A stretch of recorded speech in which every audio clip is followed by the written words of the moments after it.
Daily basis پہ ہم social media پہ وائرل ویڈیو دیکھتے ہیں جس میں پولیس والے، پیرا فورس والے، وارڈنز ایک عام آدمی کو مار رہے ہوتے ہیں، لڑائی جھگڑا کر رہے ہوتے ہیں، ان کی گربان پکڑ رہے ہوتے ہیں، ان کے ساتھ ظلم و ستم اور جبر کر رہے ہوتے ہیں۔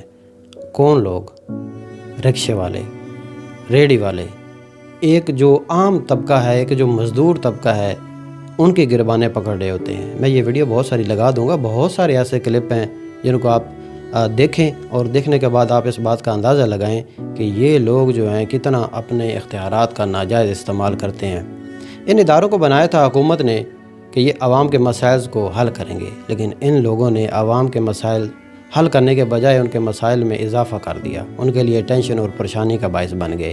کام کاروبار ویسے ختم ہو گئے ہیں۔ ان لوگوں کے اندر اگر بہت زیادہ جوش ہے، جذبہ ہے اور یہ دکھانا چاہتے ہیں، لڑائی جھگڑا کرنا چاہتے ہیں اور لڑائی جھگڑا کرنے کے شوقین ہیں، بہت چربی چڑھی ہوئی ہے، تو ان لوگوں کو بارڈرز پہ بھیجیں، پر خدا را عام آدمی کو ذلیل و رسوا مت کریں۔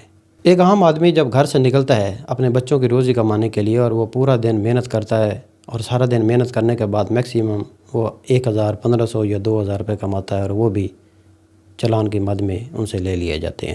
مان لیا اس بات کو کہ اگر کچھ لوگ وائلیشن کرتے ہیں، ٹریفک قوانین کی پابندی نہیں کرتے ہیں، تو اس کا مطلب یہ نہیں ہے کہ آپ ان کی گربان پکڑیں۔